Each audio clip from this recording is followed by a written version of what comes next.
E agora nós vamos para a nossa segunda parte, que é o Olhando para Dentro.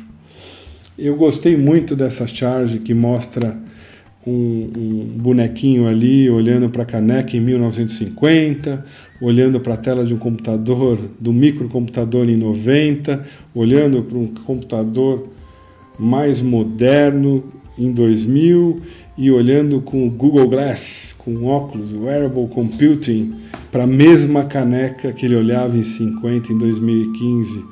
Essa charge, embora pareça simples, ela é muito profunda, ela mostra o quanto nós somos mecânicos e, apesar de todas as evoluções, a gente muda muito pouco. A gente muda, sim, a ferramenta, mas nós continuamos sendo mecânicos.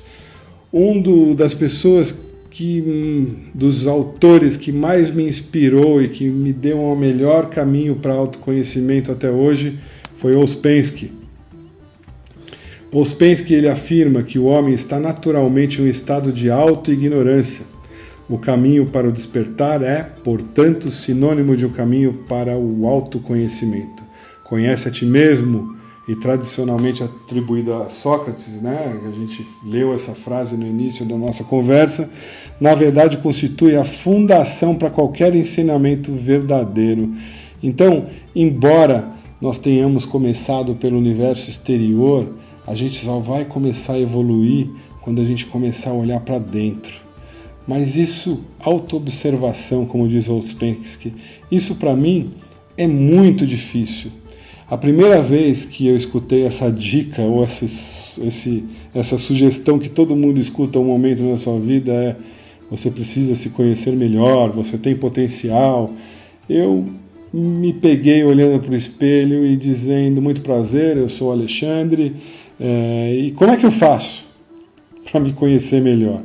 Eu já entendi que o universo é mental, eu já entendi que eu preciso ter a mente positiva, mas isso só basta.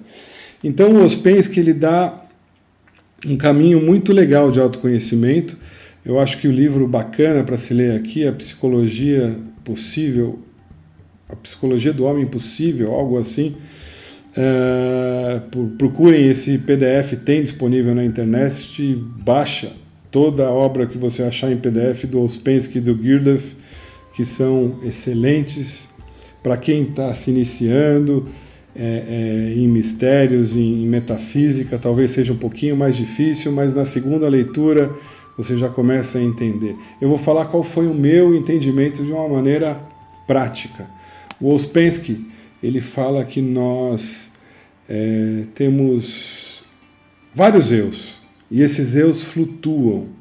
Essa imagem é muito bacana. Se ela não simboliza isso, eu estou fazendo uso dela para que sirva para exemplificar. Então eu tenho o meu eu quando eu vou com os meus amigos ver um jogo de futebol, eu tenho o meu eu com os meus pais, eu tenho o meu eu com a minha esposa, o meu eu com os meus filhos, outro tipo de comportamento com os amigos de infância ou no trabalho. Ou seja, se você reparar, você flutua sem controle e você sequer parou para raciocinar qual é o teu eu central, qual é a tua verdadeira vontade, como eu quero ser.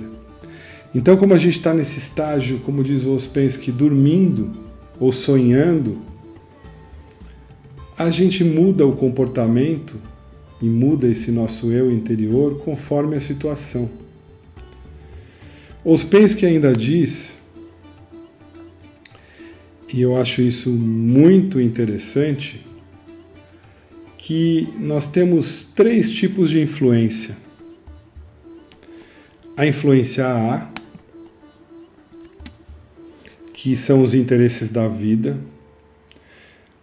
A influência B, que vamos chamar os interesses da vida, futebol, novela, balada, diversão, como a influência A, a influência, como os religiosos dizem, a influência profana. E nós temos também a influência B, religião, espiritualidade, filosofia, ciência, artes, matemática. tudo isso como influência B, ou influência sagrada. Aqui eu tenho a eterna discussão, e a primeira coisa, que depois que você entendeu que o universo é mental, que você deve ter iniciativa, desejo e vontade para ocupar os vazios exteriores e interiores, como é que está o seu interesse? Em influência A ou influência B? Influência profana ou influência sagrada? Você é como uma glândula. Conforme você se abre mais para uma, a outra se fecha e vice-versa. Mas se por acaso você começa a deixar a influência B entrar na sua vida, você começa a perceber o quanto futebol, pão e circo é. O quanto novela te vende arquétipos negativos que te deixam na mesma situação. Toda a mídia hoje é feita de uma forma que te escraviza no tempo, prende a tua evolução e te tira o questionamento. Então, se eu saio da influência A, se eu consigo sair do conforto da influência A, do meu sofazinho, da minha big tela de televisão na minha casa e do poder do controle remoto, e começo a me antenar, pode ser da mesma televisão, em documentários, e começo a buscar um pouquinho mais de espiritualidade na minha vida, de filosofia, eu começo a mudar os meus interesses, e essa influência A profana, ela começa a ficar cada vez mais desinteressante. E depois de um tempo, você começa a ver que você está muito antenado na influência B, as pessoas falam para você, nossa, onde você arranja tempo para conhecer tantas coisas, para ler tantas coisas e para entender de tantas coisas mais aí, filosóficas, de ciência, etc. E você fala assim, é o mesmo tempo que você tem para sua influência A, para sua dedicação ao profano. Então as pessoas, quando elas falam onde você arranja tempo, elas não contam como tempo disponível o momento que elas estão no trânsito escutando uma música, uma simples música, o tempo que elas estão na frente de uma novela ou vendo um jogo de futebol, o conteúdo da conversa do dia a dia. Então, se você olhar para todo esse tempo da sua vida, você tem muito tempo para deixar que a influência B entre na sua vida. E quando você deixa ela entrar, você cria um magnetismo. Você vai perceber que à sua volta tem pessoas que já são iniciadas nessa escola em diversas linhas, mas que já estão tentando acordar, e essas são as pessoas da influência C. E você vai criar um magnetismo, você vai começar a atrair amizades, amigos, pessoas, e é o motivo desse nosso grupo aqui, que querem buscar uma escola. E aí você vai sentir falta da existência dessas escolas, porque você consegue se auto-iniciar até um nível. Depois disso é preciso procurar uma escola.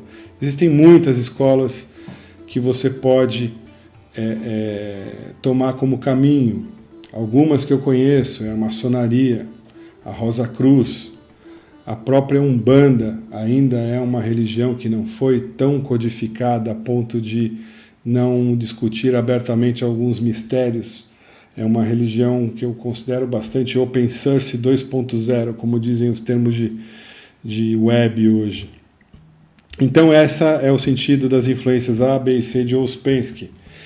Depois ainda Ouspensky classifica as pessoas, os homens possíveis de evolução em 7